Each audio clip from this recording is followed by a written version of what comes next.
sampai dalam hati, Mar. Selesai. Silakan Pak Joni, pasti dia ada tambahan. Iya, terima kasih Prof untuk penguatannya. Pak Roni, saya cukup penasaran juga ya, ketika menyampaikan tentang ajaran hyper grace itu.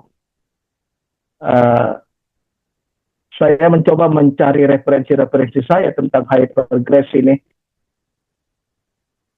Ternyata kalau versi Paulus sih, hyper grace menurut Paulus seperti yang Pak Roni katakan tadi, bahwa anugerah Allah itu berlimpah, melebihi dosa, menyelamatkan dan kemudian mendidik. Konteks mendidik itulah di sana bicara tentang disiplin rohani, bicara tentang kalau salah harus mengaku, bicara tentang tanggung jawab etika. Itu betul Pak, kalau hyper grace menurut Paulus dalam surat-surat Rasul Paulus. Yang saya jelaskan tadi adalah hyper grace sebagai suatu ajaran di zaman sekarang. Ya, jadi kalau hyper grace di zaman sekarang itu, dia justru menolak pengakuan dosa, Pak. Katanya kalau salah tidak perlu mengakui dosa. Toh kita sudah diampuni, kan gitu. Masalah disiplin rohani menjadi sesuatu yang tidak perlu bagi mereka. Bukankah kita sudah dipastikan masuk surga? Kemudian tanggung jawab etika. Mau gemuk sendiri. Kalau tanya masalah gemuk ini, tanya Prof ini. Prof yang paling jelaskan ini. Bahkan selalu mengoreksi kalau ketemu dengan saya, masih gemuk. Oke. Jadi itu yang saya dapati dalam referensi-referensi yang saya miliki, Pak ya. Bahkan yang mengejutkan, ajaran hyper grace bukan menurut Paulus ya, tetapi di zaman sekarang itu, kadang mereka mengatakan bahwa semua orang itu sebenarnya sudah diampuni, sekalipun mereka tidak percaya. Wah, ini lebih gila lagi. Gitu ya. Tetapi kan kalau kita buka surat-surat Rasul Paulus, tidak seperti itu. Bahkan justru dalam 1 Korintus 15 ayat 1 sampai 4 itu jelas sekali kita harus percaya, gitu ya. Percaya pada berita bahwa Yesus, percaya pada berita tentang pribadi Yesus yang sudah mati, dikuburkan dan bangkit. Oleh Injil itu kamu diselamatkan. Gitu ya. Itu terkait dengan hyper grace. Bagaimana dengan keluarga yang belum percaya, Pak? Gitu ya, memang ini pergumulan dan harus menjadi kepedulian kita. Mengapa, Pak? Karena yang belum percaya itu belum diampuni secara pribadi. Di masa anugerah itu pengampunan secara pribadi, Pak. Mau masuk surga secara pribadi, tidak secara kolektif, tidak secara bangsa. Kalau mau kolektifnya itu nanti kalau sudah masuk di tubuh Kristus, gitu. Karena sama-sama mau diangkat itu, gitu ya. Jadi PR besarnya itu adalah bagaimana keluarga kita itu dimasukkan dulu dalam tubuh Kristus, gitu. Kalau istri saya dulu, Pak, dia selalu mengulang-ulang ke anaknya itu. Setiap kami jalan sama-sama, dia selalu tanya ke anaknya, apakah dia sebut namanya, sudah menerima Yesus Kristus, mengakui Yesus Kristus sebagai Tuhan dan Juru Selamat, percaya bahwa Yesus itu sudah mati, dikuburkan dan bangkit, gitu. Itu selalu ditanya berulang-ulang. Dan saya yakin bahwa anak saya itu sudah memahami itu. Dan dia sudah melakukan apa yang dikatakan oleh Rasul Paulus. Jadi saya menikmati saja ketika itu diulang-ulang. Tidak apa-apa. Mengulang-ulang itu tidak apa-apa. Ya loh? Jangan sampai cuma sebatas otak, Pak. Sebatas didengar saja. Saya katakan tadi dalam khotbah saya di gereja bahwa kita mengenal Yesus apakah lewat belajar atau tidak. Ternyata lebih banyak itu lewat mendengar. Mendengar dari siapa? Mendengar dari pendeta. Mendengar dari evangelis. Mendengar dari penatua. Mendengar dari kalau ada syamas, ada diaken, mendengar dari mereka-mereka. Tapi persoalannya lagi adalah, apakah berita yang kita dengar dari mereka itu adalah berita yang sudah dipotong lurus? Nah, gitu kan? Sudah betul-betul dibagi secara tepat sesuai pengaturan Allah? Pada umumnya kita mendengarkan berita yang mencampur adukkan antara kebenaran hukum dan kebenaran anugerah. Itu persoalannya di sana, Pak. Kalau itu kita terima, kebenaran kita terima, maka Rasul Paulus bilang tidak ada tempat di anugerah. tersingkirkan dari anugerah, terkutuk. Nah, gitu ya. Kata lebih seram lagi kan itu, kata terkutuk. Sehingga demikian pertanyaan yang harus kita jawab adalah, selagi mereka hidup, apakah kita mau biarkan masuk ke neraka? Pak Roni sudah memahami ini. Sampaikanlah berita ini, Pak, mumpung masih ada waktu, bahwa Yesus telah mati, telah dikuburkan, dan telah bangkit untuk mereka. Sehingga kalau mereka percaya pada berita itu, maka mereka pasti akan memiliki kehidupan kekal di surga. Demikian, terima kasih. Oke, baik Pak Dokter, Pak Bisa, juga Prof juga tadi yang sudah menjelaskan. Pak Roni, puas atau masih ada tambahan lagi, Pak? Ya, sudah cukup jelas. Terima kasih Pak Prof. Oke. Dan Prof Jimmy. Ya, Tuhan Yesus memberkati dalam pelayanannya. Oke, makasih Pak Roni. Silakan kami berikan kesempatan kepada yang lain yang ingin menyampaikan pertanyaan. Mohon sebutkan nama dulu. Pastor Wilmaryani sudah mengaktifkan mic-nya. Silakan, Pastor. Terima kasih untuk kedua narasumber malam hari ini. Pertama, saya setuju sepakat bahwa berdasarkan 1 Timotius 2 ayat 15, kita sepakat bahwa di dalam mempelajari Alkitab harus secara tepat dan benar. Nah, saya juga sepakat dengan apa yang disampaikan oleh Prof Jimmy tadi, bahwa apa yang ditulis dahulu itu menjadi pelajaran untuk kita. Dan yang sekarang ini adalah untuk kita taati, sehingga disinilah kita dimampukan untuk dapat membagi dengan tepat dan benar kebenaran firman Tuhan ini. Nah, berdasarkan 1 Timotius 2 ayat 15, kita sepakat bahwa memang ada dua program Allah, gereja dan Israel. Nah, kalau lihat apa yang disampaikan oleh Prof Jimmy tadi, bahwa kebenaran disampaikan sekarang adalah to us, untuk kita taati, dan itu ada dalam 13 surat Rasul Paulus, tetapi ditambah dengan kebenaran horizontal. Ini yang mungkin perlu saya perjelas, sehingga kita tidak salah kaprah di dalam membagi dengan tepat kebenaran firman Tuhan itu. Nah, yang berhubungan dengan topik malam hari ini, Yohanes 3, kelahiran kembali dan diciptakan baru. Nah, di dalam Yohanes pasal 3 ayat 3 itu, Yesus menyampaikan kepada Nikodemus bahwa untuk bisa melihat kerajaan Allah, dan di dalam ayat yang ke-6, dapat masuk ke dalam kerajaan Allah, harus dilahirkan kembali. Nah, yang mungkin jadi pertanyaan, sehingga kita dapat menempatkan bahwa gereja tubuh Kristus melalui Paulus tadi. Nah, bagaimana Yesus berbicara tentang kelahiran baru untuk dapat melihat kerajaan Allah dan masuk dalam kerajaan Allah, tapi di pihak lain Paulus juga berbicara kerajaan yang sama. Seperti contoh misalnya 2 Timotius 4 ayat 18. Nah, Paulus mengatakan bahwa dia dapat masuk ke dalam kerajaannya di surga. Nah, bagaimana kita menempatkan dua kebenaran ini, sehingga benar-benar kita dengan tepat dan benar memposisikan bahwa ini gereja ini bukan gereja, tetapi Israel. Dan yang kedua, Paulus bukan hanya berbicara juga tentang kerajaan Allah, yang sama yang dibicarakan oleh Yesus dalam Yohanes pasal 3 ayat 3, untuk dapat melihat dan masuk dalam kerajaan Allah. Tetapi Paulus juga berbicara tentang kedatangan parousia. Sebagaimana konteks dari 1 Korintus pasal 5 ayat 3 dan 4, di dalam ayat 21-nya, ayat 23 itu, Paulus berbicara tentang kedatangan parousia di sana. Ya, sebentar, saya coba lihat dulu. Ayat 23 itu, ini konteks dari 1 Korintus 15, bahwa Kristus telah mati, dikubur, bangkit pada hari yang ketiga, dan menampakkan diri kepada 12 rasul ya. Nah, dalam ayat 23, Tetapi tiap-tiap orang menurut urutannya kris sebagai buah sulung, sesudah itu mereka yang menjadi miliknya pada waktu kedatangannya. Nah, kedatangannya adalah parousia.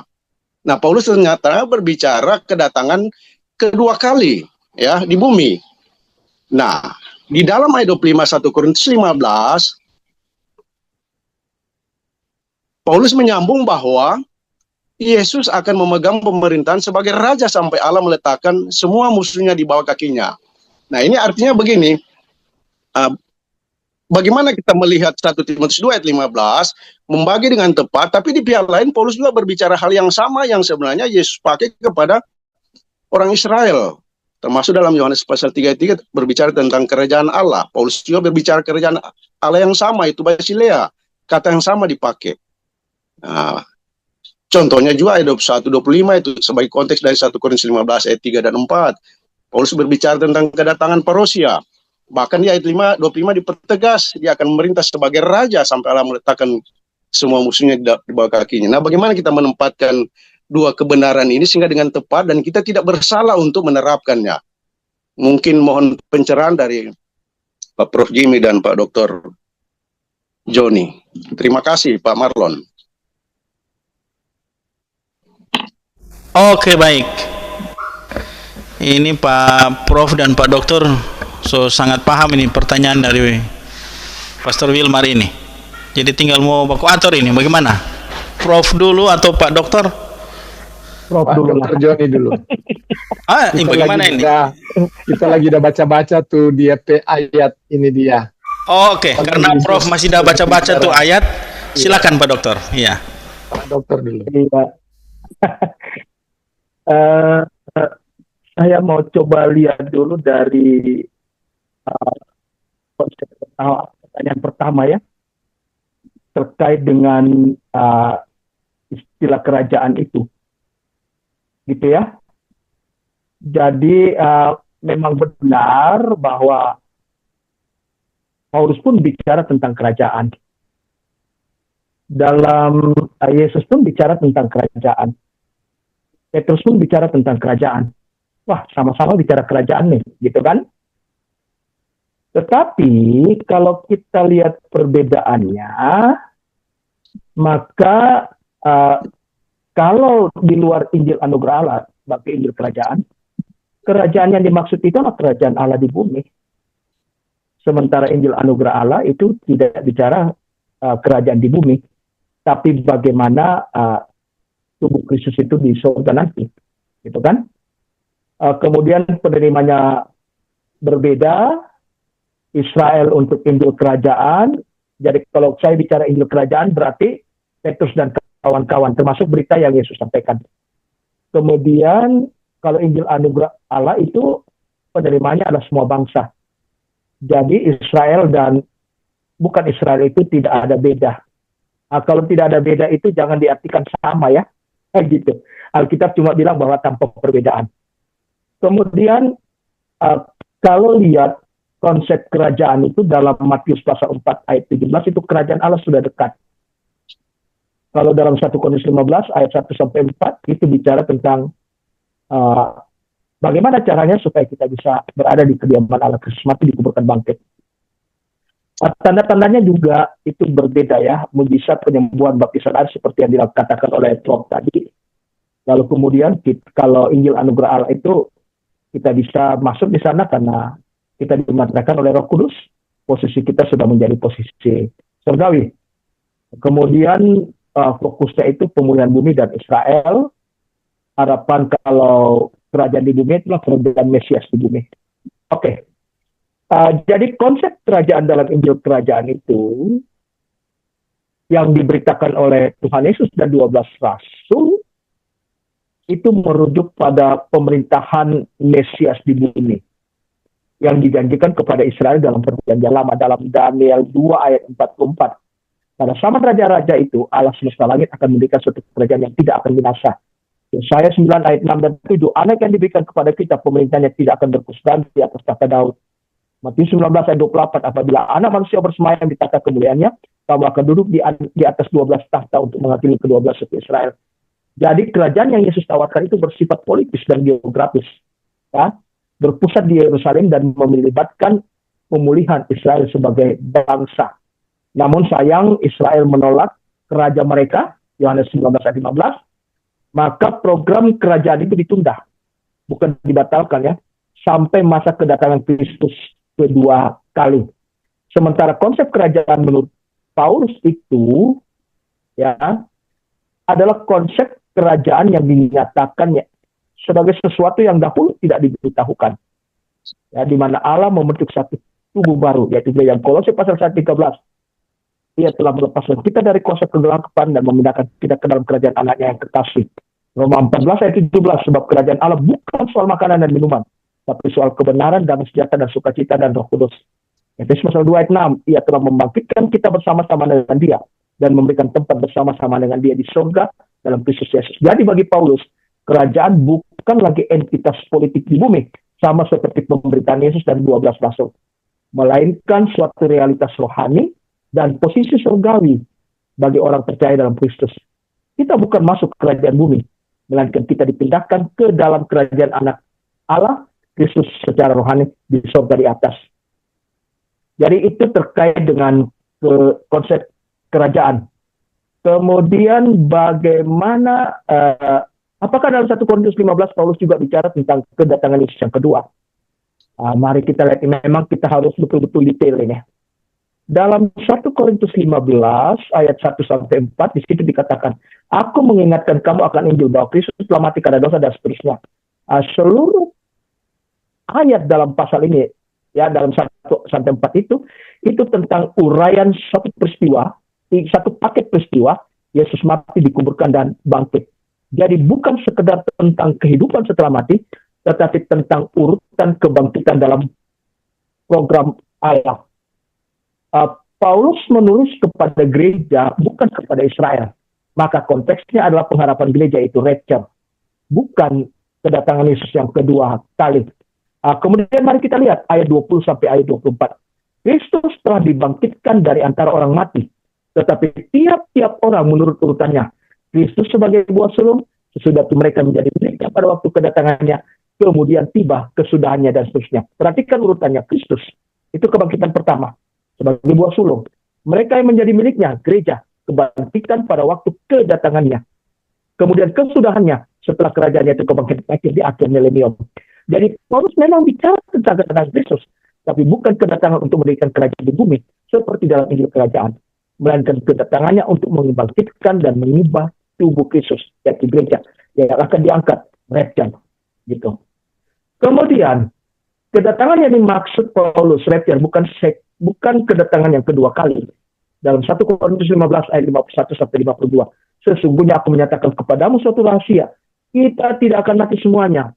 Itu sangat cocok dengan surat Tesalonika. Tetapi kita semuanya akan diubah.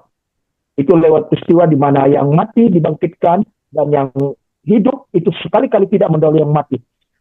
Semuanya diubah tubuhnya. Mari kita perhatikan kata kunci dari ayat itu. Aku menyatakan kepadamu suatu rahasia. Jadi dalam teologi spesial rahasia itu adalah kebenaran yang sebelumnya tidak diwahyukan, tapi kini dinyatakan melalui Paulus. Itu berarti apa? 1 Korintus 15 ayat 51 tidak mungkin berbicara tentang kedatangan kedua yang sudah dimuatkan dalam perjanjian lama, tetapi tentang peristiwa baru yang hanya diwahyukan kepada Paulus, yaitu pengangkatan gereja. Oleh karena itu konteks kita harus perhatikan di mana ayat itu ditulis, siapa yang menulis, dan dalam keadaan apa itu ditulis, dalam diskursus sosial apa itu ditulis. Sehingga demikian kita bisa memahami posisi dari ayat itu. Saya kira itu penjelasan awal saya, dan mudah-mudahan dipersilakan Prof untuk bisa melakukan penguatan untuk penjelasan. Terima kasih. Yang setuju dengan yang sudah dijelaskan. Izin Prof, suaranya agak jauh Prof. Izin Prof, suaranya agak jauh. Oke. Kalau begini mantap toh? Aduh mantap sekali ini Prof. Lanjut. Karena itu telinga sebelah jaga kasih ada satu orang jaga mendengar le. Jadi dia sudah ambil kemari baru kita suara jelas. Jadi yang disampaikan oleh Pak Joni Pabisa saya pikir itu secara dispensasi atau memotong tegas atau ortotomeo itu mesti demikian. Karena dengan ortotomeo kita mengerti ada dua program Allah. Jangan kita campur. Karena program bumi untuk Israel, program gereja tubuh Kristus untuk tidak ada beda antara orang bukan Israel dan orang Israel. Itu saja. Terima kasih Pak Marlon. Oke, saya mau memberikan ayat, izin Prof. Mengapa ini penting kita bedakan ya? Karena memang banyak gereja sampai hari ini masih mencampur adukkan 1 Korintus 15 dengan Matius 24 gitu. Padahal kalau kita lihat Matius 24 itu ditujukan kepada Israel dalam masa tribulasi ya. Itu masa sengsara besar itu terjadi setelah tubuh Kristus diangkat. Pengangkatan tubuh Kristus itu adalah literal, adalah peristiwa yang benar-benar pasti terjadi. Jadi bukan sebagai kiasannya yang sebagian orang menganggap itu sebagai kiasan. Tidak ya, Paulus memberikan ketegasan bahwa itu adalah peristiwa yang benar-benar pasti terjadi. Kapan itu terjadi? Tunggu saja tanggal mainnya, gitu kan? Tidak didahului oleh tanda-tanda, tetapi akan terjadi dalam menjadi kekejutan gitu. Sesuatu yang mengejutkan tiba-tiba terjadi. Kemudian Matius 24 itu ditujukan kepada Israel dalam masa tribulasi, masa sengsara besar. Gereja tubuh Kristus yang sudah diangkat tidak ada di sana lagi, kecuali masih ada orang yang mengaku tubuh Kristus tapi tidak terangkat gitu. Gitu ya. Saya selalu mengatakan begini di khotbah saya. Sebenarnya ketika terjadi pengangkatan akan banyak orang kaya baru gitu. Mengapa? Karena tiba-tiba gereja kosong. Wah, gereja itu menjadi milik mereka. Mobil-mobil yang terparkir saat ibadah kosong, sudah tidak ada pemiliknya. Orang yang tinggal itu pasti punya mobil baru. Jadi banyak orang kaya baru. Gitu ya. Tapi kan kita tidak seperti itu, sayang ya. Kemudian 1 Korintus 15. Secara keseluruhan itu ditujukan kepada gereja tubuh Kristus dalam masa anugerah. Karena kita mencampur adukkan 1 Korintus 15 dengan Matius 24, akibatnya adalah begini. Banyak orang Kristen hidup dengan ketakutan akan masa murka. Sayang sekali kan. Saya yakin Pak Wilmar Lianis sebenarnya ingin menekankan ini. Perbedaan tegas gitu. Saya sangat yakin. Tetapi kalau campur aduk, itu bisa menyebabkan orang akan hidup dalam ketakutan atas murka Allah.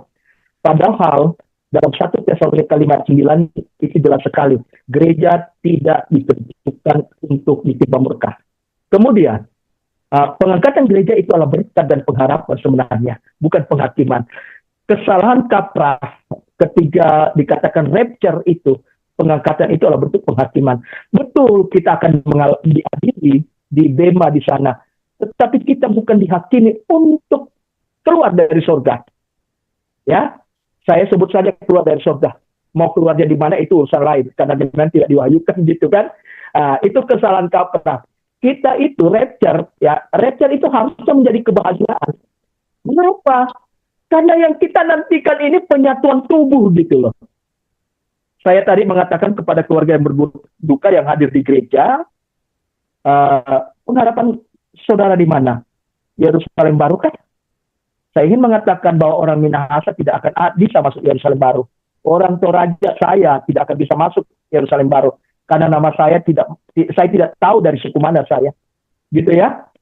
Oleh karena itu, mari kita kembali ke Alkitab. Dikatakan kalau sudah percaya, saya katakan almarhum Ibu Popi Kemur. Saya katakan begitu. Almarhum sekarang sudah di surga di atas. Jadi tolong jangan kita katakan dia sudah ke Yerusalem baru. Sayang itu, Yerusalem baru belum ada sekarang gitu kan. Yerusalem baru di surga. Siapa yang tahu? Gitu kan. Alkitab tidak bilang begitu. Jadi ulang, pengangkatan gereja itu adalah berkat dan pengharapan, bukan penghakiman. Jadi berbahagialah orang yang terangkat. Jangan takut bahwa itu penghakiman, tidak ya. Itulah berkat dan pengharapan saudara. Rindukanlah pengangkatan. Jangan rindukan kedatangan kedua kali. Karena kalau kita rindukan kedatangan kedua kali, maka tanda tanya besar Bisakah kita sampai di sana? Demikian, terima kasih, Tuhan Yesus memberkati. Izin Prof. Ya. Oke, baik. Demikian jawaban dari kedua narsum kita. Pastor Wilmar, apakah ada tanggapan lanjut, Pastor? Ya, terima kasih Pak Marlon.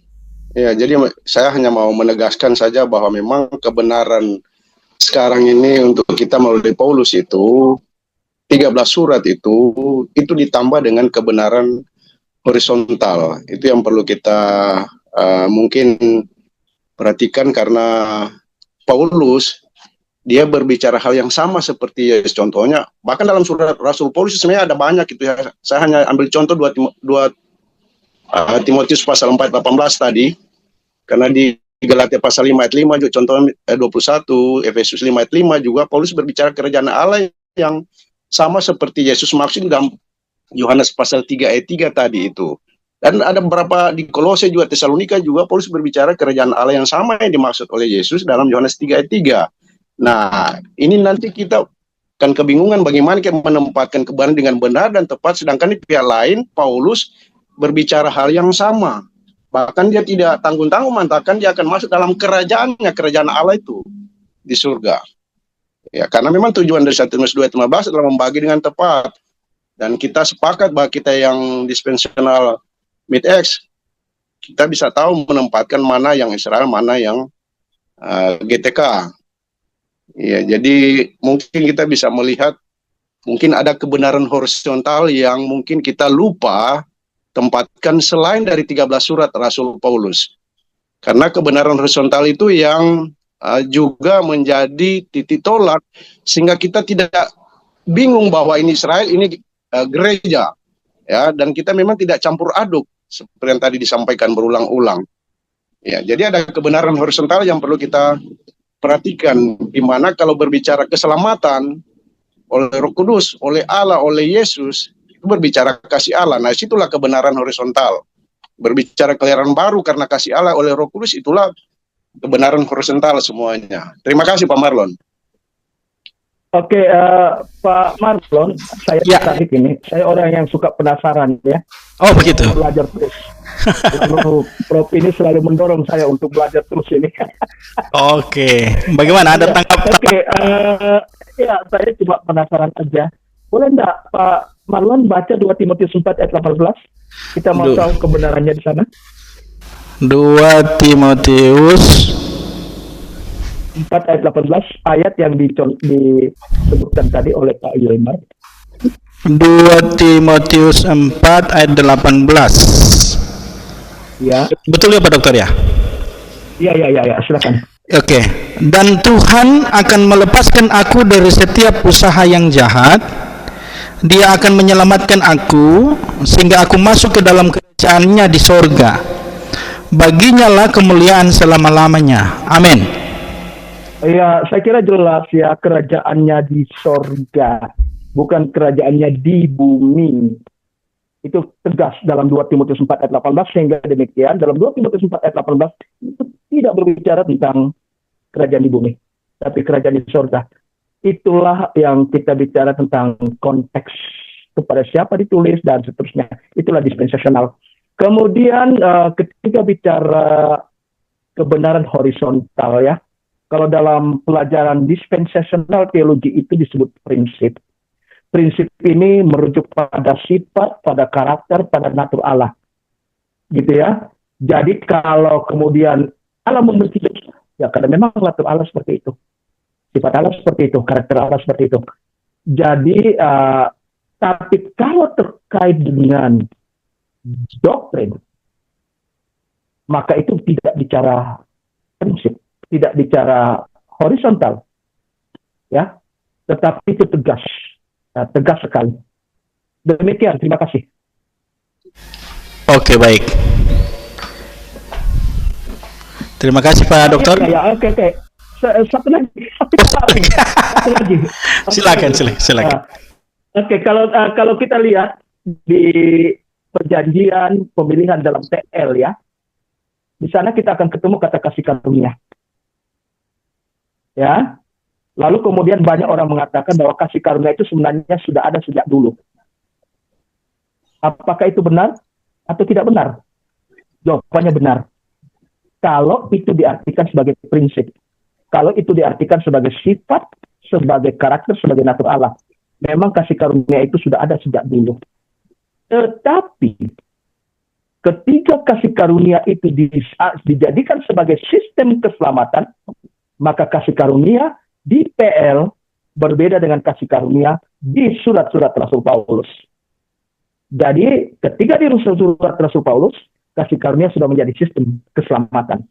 Kalau di PL itu hanya merujuk pada kebenaran horizontal, yaitu sifat, karakter, dan natur. Terima kasih. Oke, baik. Terima kasih untuk kedua narasumber kita. Pastor Wilmar Yanis, ada tanggapan lagi? Ya. Masih ada kah atau sudah ya? Itu Pak Marlon. Oh, oke. Terima kasih. Oke, baik. Pak Robin Kamba, boleh silakan Pak Robin. Lanjut saja Pak, disampaikan. Robin. Tidak melalui chat lagi. Silakan Pak Robin. Ini mau tanya. Dengar. Selamat malam semuanya. Sebelumnya mohon maaf masuk terlambat, jadi saya tidak ikuti dari awal. Mungkin apa namanya, tadi yang Bapak Penatua Dr. Joni Pabisa sampaikan, saya karena seperti Pak Joni, karena penasaran, saya juga penasaran mau bertanya untuk mendalami apa yang Pak Dr. Joni Pabisa sampaikan tadi. Tentang kasih karunia tadi dalam perjanjian lama dan perjanjian baru, Pak. Maksudnya dalam gereja tubuh Kristus. Seperti yang disampaikan oleh Pak Joni, bahwa kalau kasih karunia memang benar bahwa itu dari PL sudah ada. Tapi kalau kita melihat kalau kasih karunia itu menjadi sistem keselamatan, maka itu baru hanya ada di surat-surat Paulus. Kalau saya salah boleh nanti dikoreksi Pak Joni. Yang saya mungkin ingin tanyakan, nah sebentar mungkin saya akan bertanya juga mengenai judul yang jadi topik pembicaraan malam hari ini, karena saya penasaran juga. Kasih karunia yang dinyatakan Allah dalam perjanjian lama, kemudian kasih karunia sudah dinyatakan itu, orang-orang yang percaya kepada kasih karunia Allah itu pasti pada prinsipnya mereka juga selamat. Ya, pasti mereka juga diselamatkan. Namun kita tahu bersama bahwa dalam hal pengharapan pasti berbeda, yaitu antara bumi dan sorga. Tapi satu hal yang menjadi prinsip adalah mereka diselamatkan kalau percaya kepada kasih karunia Allah. Nah, berkaitan dengan tubuh Kristus, sama juga kalau orang yang percaya kepada kasih karunia Allah yang dinyatakan oleh Yesus Kristus yang sudah mati, dikuburkan, dan bangkit, orang itu pun diselamatkan, yaitu masuk sorga, bukan di bumi atau kerajaan 1000 tahun yang tadi sudah dijelaskan oleh Pak Joni Pabisa. Jadi saya hanya mungkin minta penjelasan sedikit dari Pak Dr. Joni Pabisa.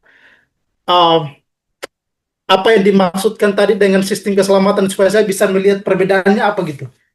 Apakah hanya dari sisi pengharapan saja atau ada hal yang lain?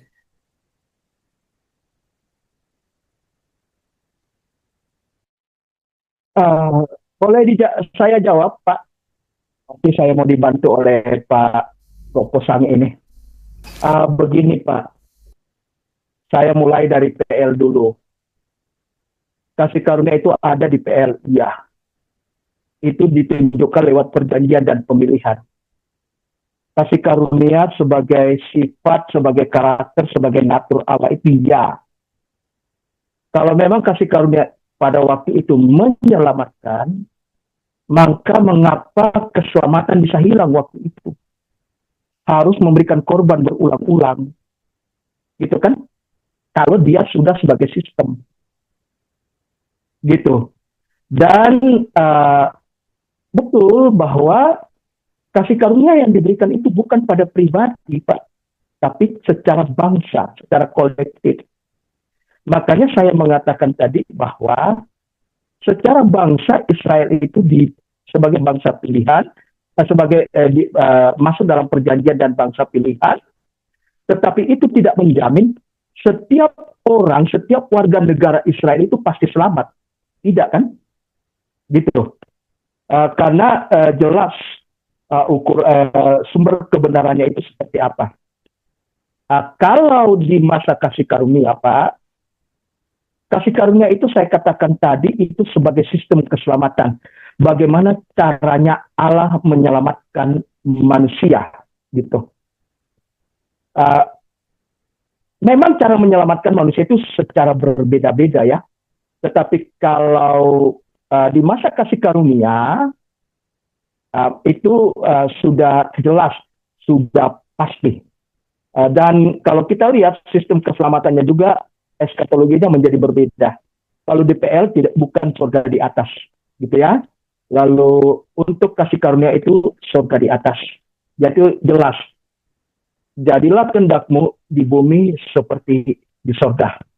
Jadi mari kita lihat. Saya coba potong-potong aja, Pak ya. Mari kita lihat bedanya sistem hukum dan sistem kasih karunia. Itu dari aspek pemberian, sistem hukum itu berdasarkan ketaatan. Gitu Pak ya, berdasarkan ketaatan. Kalau sistem kasih karunia itu berdasarkan kasih Allah. Fokus pada sistem hukum di PL itu perbuatan dan ritual. Sementara dalam sistem kasih karunia itu adalah iman dan relasi rohani. Dasar keselamatan dalam sistem hukum itu ketaatan pada hukum.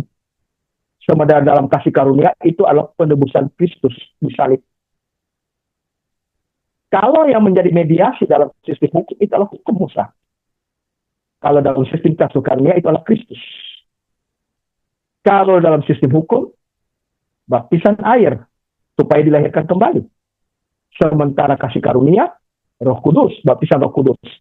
Sehingga termateraikan oleh Roh Kudus masuk dalam tubuh Kristus. Bagaimana dengan para imam? Sistem hukum harus lewat hukum lagi. Sementara dalam sistem kasih karunia, semua orang percaya boleh. Bagaimana hukuman dosa? Ditunda jika ada korban binatang. Tetapi kalau dalam sistem kasih karunia, semua dihapus selamanya oleh darah Kristus. Tidak berbeda. Harapannya apa? Kalau dalam sistem hukum, kerajaan di bumi. Di luar Injil kasih karunia, kerajaan di bumi. Sementara dalam sistem kasih karunia, itu posisi di surga. Jadi kasih karunia sebenarnya menggantikan sistem hukum. Bukan karena hukum salah, tetapi karena hukum hanya bayangan dari Kristus. Kolose pasal 2 ayat 17. Saya kira itu penjelasan saya Pak terkait dengan kasih karunia. Jadi Allah berbelas kasih ya sebagai sifat, karakter dan natur. Itu betul itu Pak.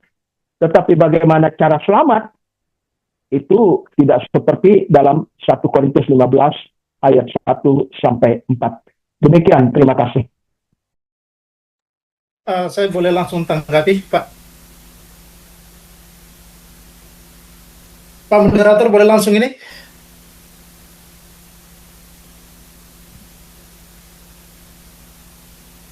Moderatornya mungkin belum itu ya. Oke, Pak Dr. Johnny Voice, terima kasih. Suara saya kedengaran nggak? Halo? Oke, baru dengar. Oh, oke. Ya. Ya, boleh langsung Pak Pendeta Robin. Nah, mungkin di sinilah saya pikir tidak mengapa jika kita berbeda ya. Ini bagi saya ini sesuatu yang baru saya dapat malam ini, bahwa kalau memang akhirnya berkesimpulan bahwa di dalam PL itu tadi saya dengar dari Pak Dr. Joni Pabisa, keselamatan bisa hilang.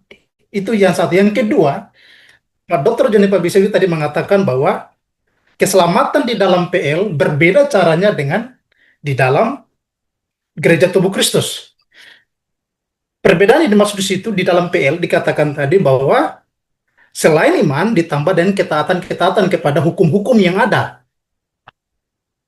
Ah, mungkin ini saya tidak setuju, Pak Dr. Joni Babisa. Saya benar-benar tidak setuju. Karena bagi saya, keselamatan pada prinsipnya, dari dulu sampai sekarang satu hanya oleh iman saja kepada Yesus Kristus. Tidak ada cara lain, hanya oleh iman, hanya oleh kasih karunia. Tidak ada cara lain. Kemudian yang berikut, keselamatan itu pada prinsipnya sama. Pasti orang yang percaya pasti masuk surga. Jadi kalau dikatakan tadi keselamatan dalam PL bisa hilang, dalam hal ini saya tidak setuju. Nah, berkaitan dengan Sebentar. Kita memotong lurus. Ketika saya mengatakan bahwa korban yang berulang-ulang itu, kalau dia kasih karunia, mengapa perlu ada korban berulang-ulang? Ketika saya bicara keselamatan, saya mengatakan bahwa dalam PL itu secara kolektif bangsa, tetapi tidak menjamin individu itu pasti selamat. Saya tidak mengatakan keselamatan itu bisa hilang. Itu ya. Kemudian kalau Saudara Robin Tambak mengatakan pasti masuk surga, PL dan tubuh Kristus. Surga di mana, Pak? Itu Bapak harus sebut itu. Surga di mana? Orang-orang di luar tubuh Kristus itu surga di mana? Itu saya mau tanya, gitu. Surga di mana, Pak? Silakan. Oke, maksud saya begini. Maaf jika ada kesalahan kata tadi bahwa masuk surga. Maksud saya adalah, yang saya maksud, kalau orang beriman, pada prinsipnya dia diselamatkan. Jadi keselamatan tidak pernah hilang dalam, tunggu sebentar Pak ya. Kemudian yang kedua, diselamatkan dalam konteks apa, Pak? Diselamatkan untuk apa? kenapa Pak? Harus jelas juga. Kenapa? Diselamatkan untuk apa? Diselamatkan untuk apa? Iya. Kalau dalam PL. Iya. Diselamatkan kemana? Oke. Iya, saya pikir itu sesuatu yang saya pikir kita tahu bersama bahwa sebagaimana yang sudah kita ketahui bahwa orang-orang di dalam PL diselamatkan pada akhirnya akan ada di bumi. Tapi ketika mereka diselamatkan itu karena iman mereka pada waktu itu. Oke. Saya mau tanya, iman kepada siapa pada waktu itu? Kepada Allah. Allah yang bagaimana? Oke, terima kasih. Nah, begini Pak, mungkin nanti sebentar saya akan... kita harus mengkelirkan ini, karena saya bicara 1 Korintus 15 ayat 3 dan 4, bahwa kita beriman percaya pada berita pribadi yang sudah mati, itu Yesus Kristus, Pak. Sekarang tolong jangan dikasih mengambang, Pak ya. Ketika ingin melakukan koreksi, harus jelas itu. Sehingga demikian jangan membenturkan sesuatu yang saya sebut jelas tadi dengan sesuatu yang tidak jelas gitu. Nah, sekarang bilang tadi diselamatkan seperti apa? Gitu kan? Dan kemudian beriman kepada siapa? Ya silakan Pak, disebut saja. Pak Dr. Joni bisa.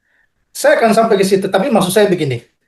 Kan yang saya ingin mungkin perjelas adalah saya benar-benar terkejut ketika dibilang di dalam PL keselamatan itu bisa hilang, dan yang kedua selain iman. Saya ulang, kita tidak bicara keselamatan bisa hilang, Pak. Tolong jangan ditambahkan kalimat itu.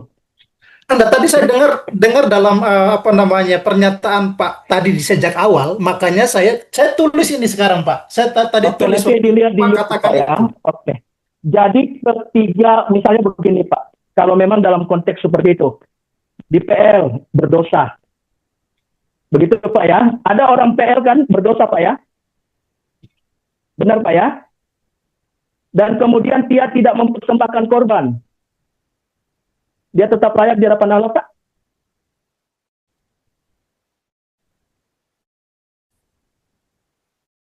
Pak, bagaimana? Oke, di dalam PL sebutlah Israel, gitu ya. Dan Israel, karena kalau di luar Israel itu selesai cerita. Sekarang Israel, Pak. Secara bangsa ada individunya, lalu ada individunya. Individu itu tidak mempersembahkan korban. Dia selamat, Pak. Oke, terima kasih. Nah, kenapa saya bilang penjelasannya saya tidak menyinggung tadi persoalan Israel, karena Bapak menyebutkan tadi dalam PL. Dalam PL berarti kita akan lihat dari kejadian sampai melayaki. Jadi tidak hanya berbicara dalam konteks Israel saja, tetapi siapapun, baik itu dia secara individu, dia orang-orang contoh dari Adam dan terus sampainya kepada orang-orang Israel yang percaya Allah ketika itu diselamatkan. Di mana ayatnya, Pak? Tunggu sebentar, Pak. Tunggu sebentar. Mana teksnya? Tunggu sebentar, Pak. Nah, sekarang contoh kecil saja bahwa waktu Kain dan Habel mempersembahkan korban itu, kita tahu bahwa ketika Kain korbannya ditolak bukan karena persoalan dia kurang banyak atau kualitasnya kurang baik, tapi persoalan korban persembahan yang berupa darah, karena itu menjadi lambang penebusan Kristus yang akan selesai nanti ketika Yesus Kristus lakukan itu di atas kayu salib. Itu sebagai lambang, sebagai bayangan, itu akan digenapi oleh Yesus Kristus. Dan kemudian praktiknya, kenapa Habel mempersembahkan korban yang berupa darah? Karena Habel percaya itu. Dan itu... Oke, stop, Pak. Stop dulu, stop. Enggak, maksudnya begini, Pak. Supaya kita tunggu saya bicara. Kalau begini kan saya tidak bisa bicara lepas. Dokter, Pak Pendeta Robin. Saya selesai dulu. Saya mau potong saja dulu begini. Pendeta Robin selalu cepat melakukan lompatan ke peristiwa salib dengan korban darah itu.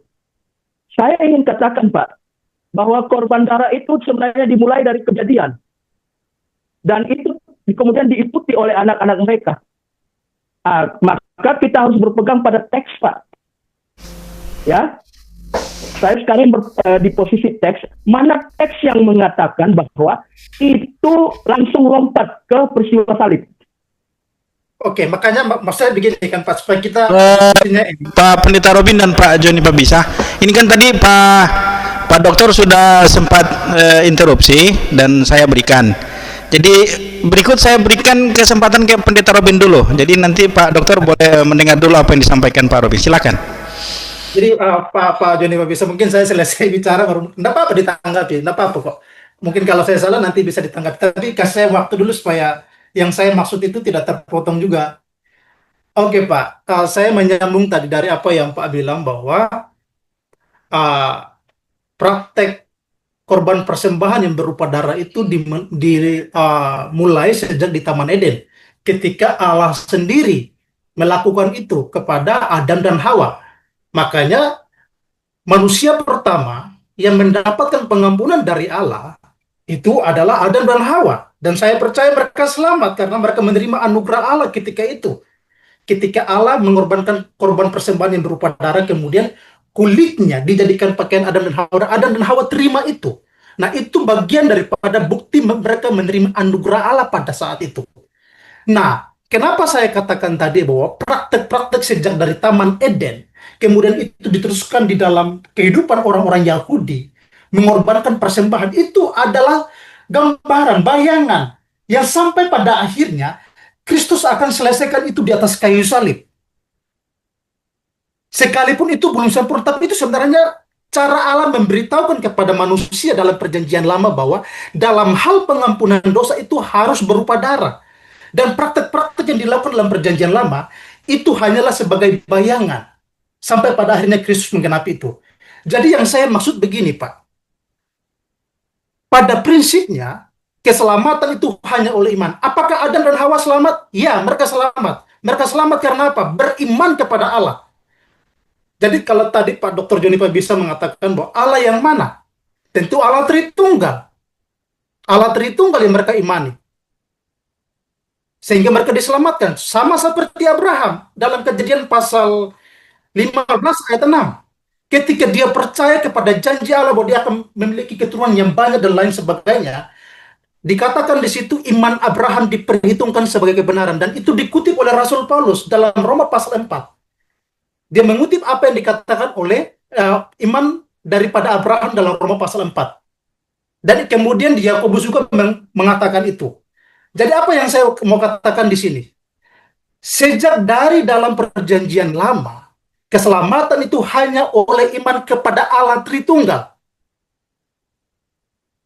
Mungkin kita berpikir begini, loh kalau memang korban yang berupa darah itu adalah tanda pengampunan dosa, nanti Kristus akan genapi itu di atas kayu salib. Mungkin kita berkata, dari mana mereka tahu? Bagaimana mungkin mereka bisa tahu bahwa ini adalah bayangan, sampai pada akhirnya Yesus akan genapi itu di atas kayu salib? Kita bisa katakan bahwa bisa saja mereka tidak tahu, tapi poinnya adalah mereka diajarkan bahwa untuk pengampunan dosa harus berupa darah. Ibrani 9 ayat 22. Jika tanpa penumpahan darah tidak ada pengampunan. Setelah Yesus lakukan itu di atas kayu salib, Yohanes pasal 1 ayat 19 kalau saya tidak salah. Lihat anak domba Allah yang menghapus isi dunia. Kita kembali kepada apa praktek yang dilakukan oleh orang Israel. Mengorbankan darah domba. Dan darah domba yang finalnya adalah anak tunggal Allah, Yesus di atas kayu salib. Jadi, baik orang Israel maupun dari Adam sampai Nuh dan seterusnya, prinsipnya sama, keselamatan hanya oleh iman saja, tidak ditambah dengan ketaatan apapun. Tidak ditambah dengan ketaatan apapun. Jadi tadi kalau Pak Joni bertanya, kalau ada orang Yahudi secara pribadi, individu, percaya kepada Allah, dan mereka tidak mempersembahkan korban, Pak, saya katakan tadi bahwa kalau orang percaya kepada Allah, contoh kalau kita tarik dari Adam dan Hawa, dan juga Habel, kalau mereka memberikan korban persembahan yang berupa darah, artinya mereka percaya itu. Jadi orang-orang yang percaya bahwa melalui korban persembahan berupa darah, dosa dapat diampuni. Dan finalnya adalah Kristus lakukan itu di atas kayu salib. Sehingga penebusan Kristus di atas kayu salib berlaku bagi orang-orang dalam perjanjian lama maupun kita pada hari ini di masa tubuh Kristus. Jadi bagi saya adalah perbedaan antara kita gereja tubuh Kristus dengan orang-orang Yahudi bukan persoalan di dalam kehidupan orang Yahudi atau orang dalam perjanjian lama, prinsip keselamatannya berbeda. Selain iman ditambah dengan ketaatan-ketaatan tertentu. Saya tidak setuju. Karena sejak dari awal keselamatan adalah anugerah dan itu pasti. Terima kasih. Oke, baik Pak Pendeta Robin Kamba. Ada tanggapan dari Pak Dokter? Banyak. Oh banyak, oke silakan Pak Dokter.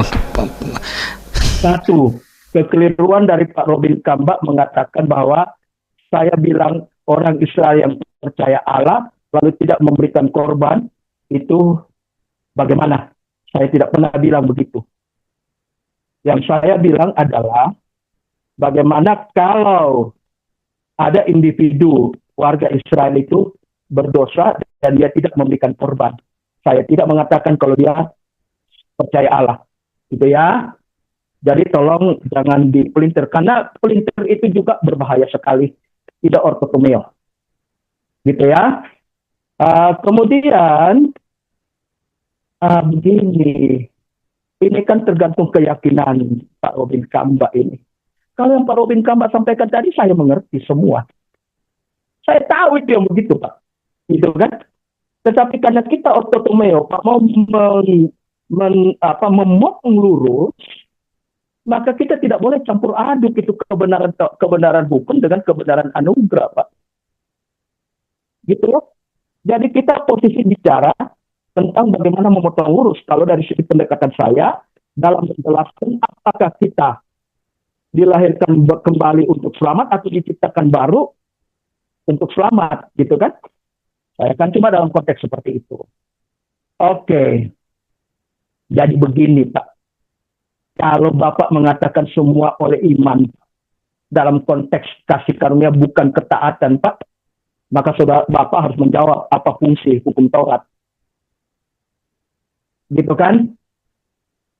Apa maksud dari Yakobus pasal 1 ayat 10?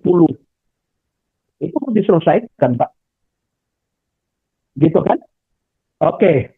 Jadi sebenarnya banyak, Pak. Sekarang tawaran saya begini, Pak. Ketika Bapak mau bicara tentang kasih karunia mana yang Bapak mau beritakan kepada orang di masa kini? Menurut Pak Ruben Kampak, kasih karunia mana yang Bapak mau beritakan?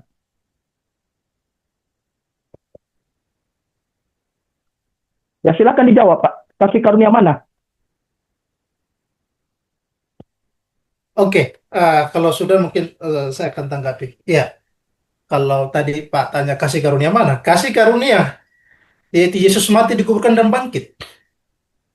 Ya udah, selesai, Pak. Sama kita, Pak.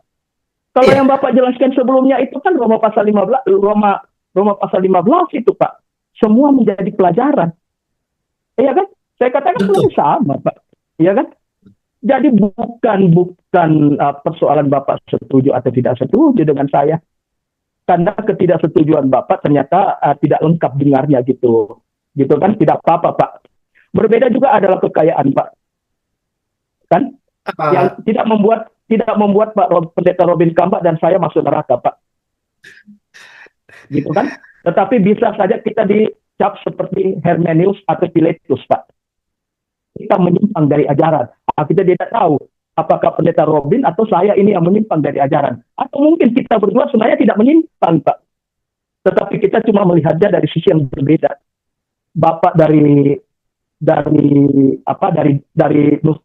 Sumatera Utara, saya dari Sulawesi Selatan, Pak, cara melihatnya mungkin gitu kan, Pak. Oke. Itu kembali lagi, Pak, bahwa Injil kasih karunia kita setuju bahwa itu sudah ada sejak dulu. Saya ingin kita terstruktur melihatnya ini, Pak, gitu kan? Bahwa Adam dan Hawa itu kembali berlayar, bukan sebenarnya semata-mata karena ada pengenaan kulit binatang di situ, Pak. Itu dimulai dari kasih karunia Allah itu di mana sebenarnya di situ? Apakah di kulit binatang? Kasih karunia bukan di situ, Pak. Kasih karunia di kitab Kejadian itu adalah mulai dari inisiatif Allah mencari mereka, Pak. Lalu kemudian berbelas kasih pada mereka. Mereka sudah berusaha mengenakan pakaian dari kulit tumbuhan, kan? Kulit pohon. Tetapi Allah bilang tidak, bukan itu. Saya membenarkanmu kembali dengan inisiatif saya, lalu dibuatlah dari kulit binatang. Gitu kan? Ada penumpang darah sesudah di sana. Kita mulai melihat kronologis yang tidak tertulis kan gitu. Tapi kan itu benar, Pak. Karena tidak mungkin tidak ada penumpahan darah kalau kulit binatang itu gitu. Gitu, Pak ya. Jadi kalau bicara kasih karunia bukan pada kulit binatangnya, tetapi pada inisiatif Allah, pada belas kasihan Allah, pada bagaimana Allah bersedia merayakan mereka kembali dengan cara Allah gitu. Dengan cara Allah inilah yang kemudian kita lihat berbeda-beda dari setiap dispensasi. Kan begitu, Pak. Termasuk ketiga, ada orang Israel salah harus memberikan korban. Dia harus memberikan korban berulang-ulang, Pak, kalau salah gitu. Kan gitu. Kalau dia tidak memberikan korban, ya maka ada konsekuensi kan. Itu beda dengan sistem keselamatan sekarang, Pak. Kita bukan lagi bicara tentang korban darah, kan? Kita bicara pada peristiwa Yesus mati, dikuburkan, dan bangkit, Pak. Walaupun kita tahu ceritanya, bahwa ketika Yesus di kayu salib, itu darahnya tercurah habis dari tubuhnya. Dagingnya itu tercabik-cabik oleh cambuk yang berduri. Kita tahu itu, Pak. Tapi kan sekarang paketnya adalah 1 Korintus 15, ayat 1-4. Bahwa kita percaya Yesus Kristus itu sudah mati dalam keadaannya sebagai manusia. Allah Yesus Kristus tidak pernah mati, tapi dalam keadaannya sebagai manusia ia mati. Kenapa ia mati? Karena ia rela sendiri menyerahkan nyawanya untuk mati. Kenapa dia harus mati? Ya ceritanya kembali seperti yang Pak Robin sampaikan tadi. Kan gitu. Dikuburkan dan bangkit. Itu kita sekarang, Pak. Jadi kita percaya pada suatu pekerjaan yang sudah selesai. Kita bukan lagi percaya pada penumpahan darah, Pak, tapi percaya pada peristiwa yang sudah selesai. Seperti yang Injil Paulus sampaikan, Injil kasih karunia sampaikan. Jadi terima kasih Pak untuk Pak Pendeta Robin Kamba dengan pemikiran kritisnya. Saya suka itu, dan saya sudah paham seperti itu Pak. Cuman karena kita ini fokus pada dilahirkan kembali atau diciptakan baru, maka saya memotong-motong penjelasan saya Pak, menjadi tidak lengkap. Kalau dia lengkap Pak, tidak selesai ini. Sementara sekarang ini sudah hampir jam 22.00 waktu Indonesia Tengah gitu. Gitu. Terima kasih Pak Robin. Ada Prof. Posangit mau tambahkan, silakan.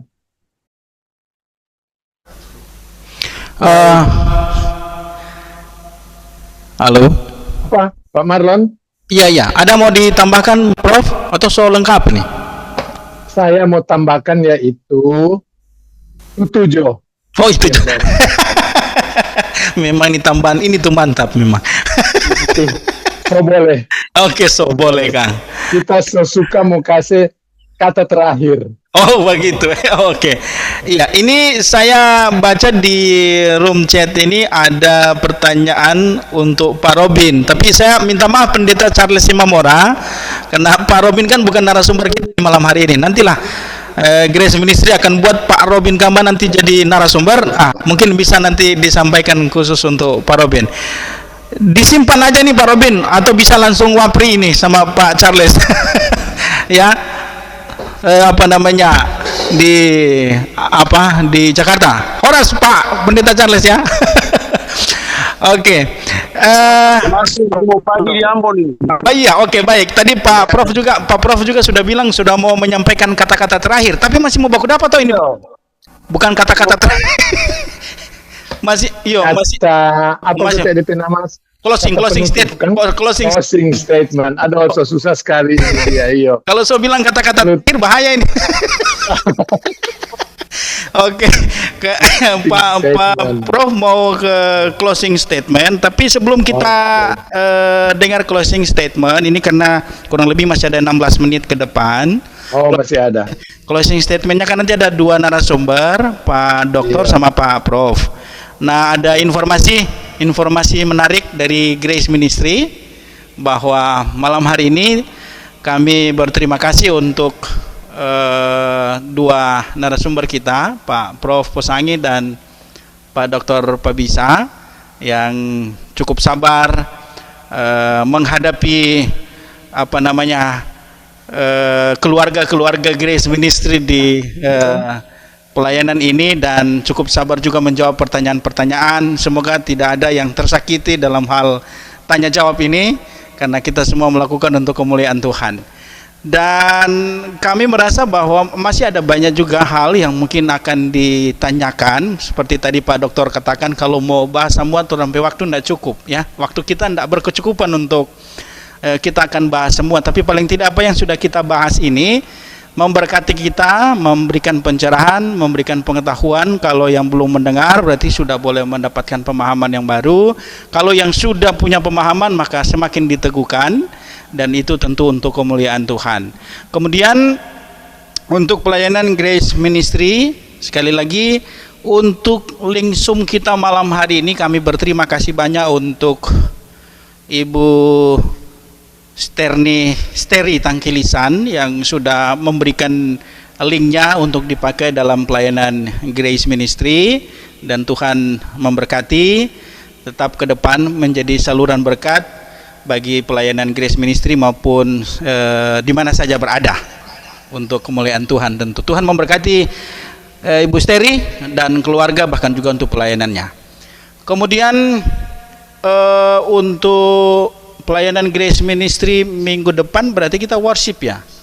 Iya. Jadi minggu depan kita akan ibadah, nanti akan dibagikan lagi untuk informasinya, dan siapa pelayan yang akan berbagi berkat di kesempatan pelayanan Grace Ministry minggu depan. Jadi kami berharap kita bisa gabung lagi dan boleh menikmati berkat-berkat Tuhan. Dan informasi disampaikan bahwa Pak Charles bisa terpuaskan, karena pertanyaan Pak Charles nanti bisa lanjut minggu depan, karena Pak Pendeta Robin Kamba yang akan melayani minggu depan ya, lewat pelayanan khotbah ya. Jadi nanti setelah selesai ibadah mungkin Pak Pendeta Charles bisa langsung serang ke Pak Pendeta. Jadi kita boleh dapat berkat juga dari Pak Pendeta Robin Kamba di pelayanan Grace Ministry minggu depan. Tetap terus dukung pelayanan Grace Ministry, tetap dukung untuk berdoa agar pelayanan ini tetap jalan dan semakin menjangkau jiwa-jiwa yang belum mengenal kebenaran.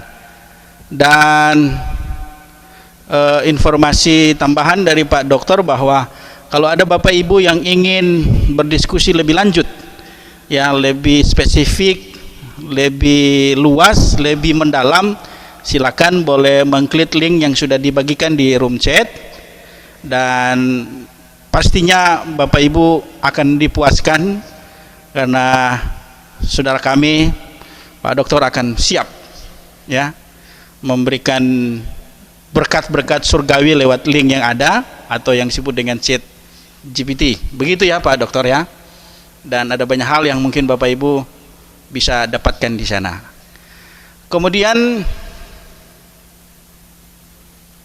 sebelum closing statement, saya akan berikan kesempatan yang terakhir dan paling terakhir ya untuk kedua narasumber ini, Pak Joni, Pak Bisa dan Pak Prof. Dimohon untuk bersabar sejenak. Saya akan berikan kesempatan tapi tidak lama. Ya, bisa 1 sampai 2 menit ke depan untuk Pak Pendeta Denny Beko. Silakan. Terima kasih. Tanggap suara ya. Maaf karena saya jelas Pendeta. Jelas ya? Ya, saya baru tiba dari Bandung dan saya di Jakarta. Jadi saya tidak bisa ikuti tadi permulaan. Tapi saya ikuti seberapa dari tanya jawab tadi. Yang perlu saya sampaikan bahwa ini harus diperdalam tentang teologi dispensasi dari Baker. Saya nilai bahwa diskusi ini termasuk Pak Joni berbeda dengan teologi yang diajarkan anugerah yang sebenarnya. Basic teologi yang daripada Charles Baker itu agak berbeda dengan pemahaman Pak Joni. Prinsip dasar. Nantilah Pak Joni lihat itu apa bedanya. Terutama memang Pak Joni masih punya prinsip bahwa keselamatan anugerah itu cuma pada dispensasi anugerah. Padahal hampir sudah kebanyakan orang dispensasi tidak lagi seperti itu. Ya, kebanyakan tidak lagi seperti itu. Sehingga yang disebut Taurat itu bukan diselamatkan karena Taurat. Taurat itu diberikan supaya mereka mengenal justru mereka orang dosa. Nah, sehingga mereka cuma menerima kasih karunia melalui ya seperti yang dijelaskan oleh Pak Pendeta Kamba tadi. Itu jelas, itu yang dispensational teologi yang punya sekarang. Seperti pendeta dari dari Irian, pendeta Romi ya tadi ya. Itu Pak yang disebut. Jadi tidak ada bertahan sampai akhir. Karena sekarang istilah bertahan sampai akhir itu menyangkali apa yang disebut oleh pendeta Wilmar, kebenaran horizontal, bahwa manusia itu hanya diselamatkan oleh iman, bukan karena pertahanan dan perbuatan. Itu semua hampir dispensasi sudah menerima itu. Jadi itu mungkin kalau ditinjau Pak Joni punya teologi itu. Dan kemudian yang satu kita sebut-sebut yaitu satu Injil, tapi Pak Joni bikin 2 Injil. Demikian juga Pak Prof Jemi. Ada Injil Kerajaan dan ada Injil GTK.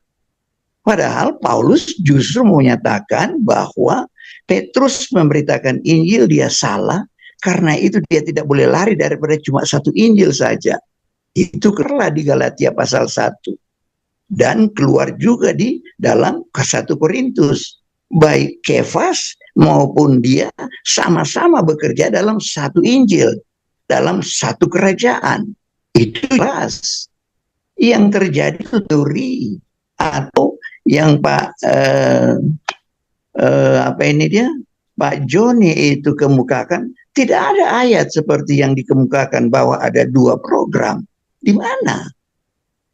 Kalau itu 2 program memang betul seperti penjelasan, uraian, yang tafsiran Pak Joni atau dispensasional, maka itu mesti ada ayat yang menjelaskan itu.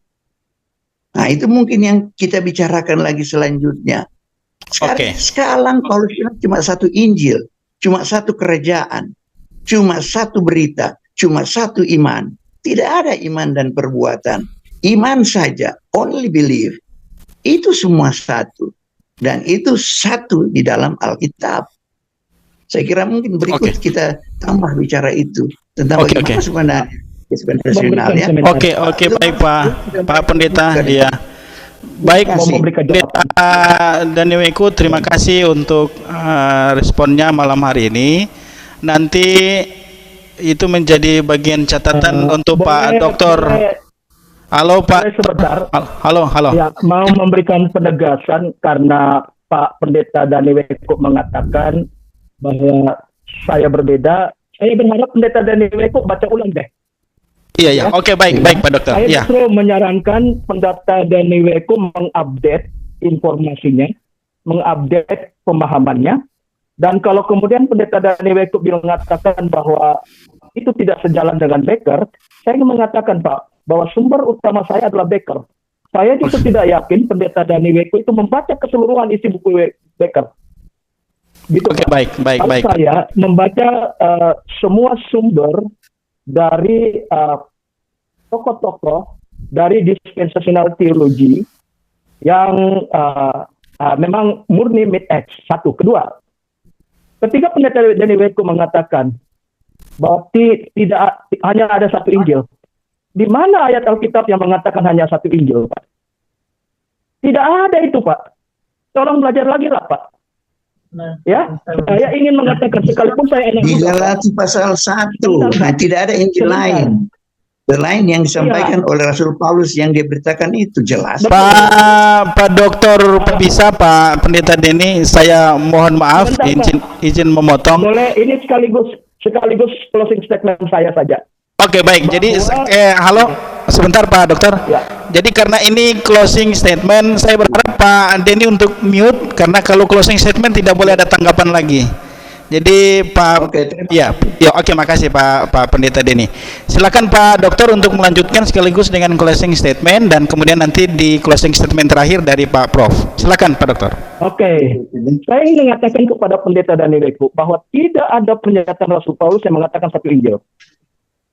Justru dia mengutuk orang yang mengajarkan Injil lain yang berbeda dengan Injil yang dia beritakan. Tolong jangan dimanipulasi Pak ayat itu. Gitu. Kemudian kedua, sekalipun saya anak muda Pak, mudah-mudahan saya tidak melanggar etik. Tapi karena ini ranah akademik, saya ingin mengatakan kepada Bapak, sama seperti Bapak menyarankan kepada saya, belajar ulang Pak. Gitu. Usia kita semakin bertambah tua, dan bisa saja sudah banyak yang hilang. Oleh karena itu, mari kita segarkan otak kita kembali. Dengan membaca referensi secara penuh. Jangan sepenggal-sepenggal, Pak. Oleh karena itu, kepada kita semua, saya menyampaikan link di mana semua referensi yang kami pakai untuk menjelaskan posisi teologi dispensasional mid-age itu ada di situ. Kalau Bapak dan Ibu bicara tentang menggunakan Becker, maka saya ingin memastikan bahwa Bapak dan Ibu membaca Becker itu secara keseluruhan. Jangan setengah-tengah menurut kepentingan. Karena dalam teori buku Pak, penulisan buku, itu sekitar 86% itu adalah referensi luar. Sementara gagasan asli hanya 14%. Dan itu 14% lah yang seharusnya kita cari tahu. Mana sebenarnya 14% itu. Dan saya temukan 14% itu dari pendapat Becker, pendapat Stam, pendapat O'Haire, dan seterusnya. Saya temukan 14% itu, Pak. Dengan demikian, ketika bicara kasih karunia, saya tadi mengatakan bahwa Injil kasih karunia itu, nanti kasih karunia menjadi sistem keselamatan. Sebelumnya itu adalah sifat, karakter, dan natur Allah. Prinsip kebenaran horizontal. Kalau kemudian ada kasih karunia di sana, itu dinyatakan dalam bentuk yang berbeda dengan Injil kasih karunia sekarang, di masa anugerah sekarang. Itu yang saya katakan. Sehingga demikian, saya tetap menyadari bahwa saya di posisi mid X. Kalau Pak Pendeta Denny Weko mengatakan saya tidak di posisi itu, karena Pendeta Denny Weko sudah berada di luar posisi itu. Sehingga demikian seolah-olah saya berada di luar posisi itu. Saya tetap berada di posisi ini, Pak. Bisa jadi Bapak yang berada di luar posisi itu. Demikian, terima kasih. Oke, baik Pak Dokter. Silakan Pak Prof Pesangi, closing statement dan sekaligus doa penutup. Oke. Sekaligus doa penutup ini. Oh iya, boleh. Oke, Saya ini sudah orang tua. Saya dosen, saya profesor, dan saya perhatikan otak saya kalah dengan yang muda-muda. Terus terang, kalau mau dibilang belajar, sudah beda sekali, karena saya sudah tua. Closing statement saya cuma mau bilang ini saja yang saya mau kasih ke teman-teman. Jadi closing statement saja ini, bahwa ini program. Kemudian yang berikut yang saya mau sampaikan, saya mau tanya 1, 2, 3, 4.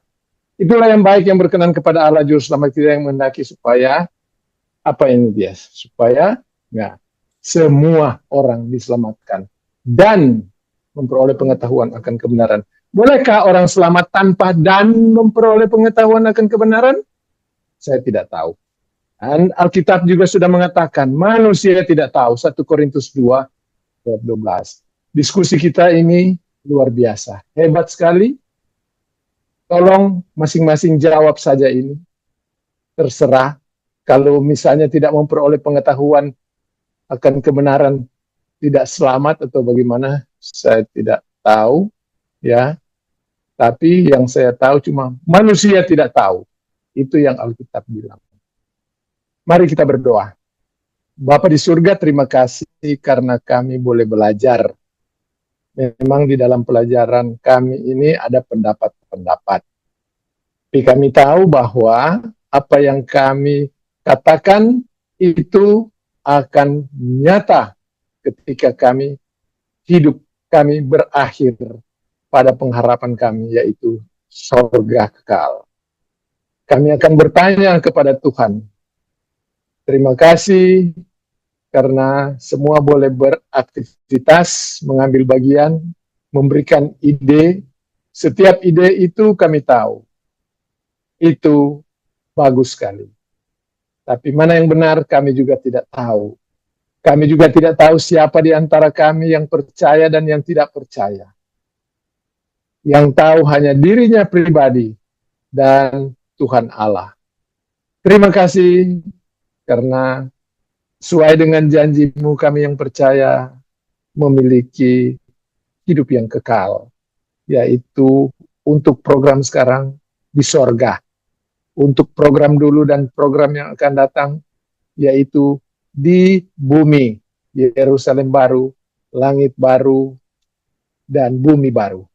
Terima kasih Bapak, inilah doa kami dalam nama Tuhan Yesus kami berdoa. Amin. Amin. Tuhan Yesus memberkati kita semua.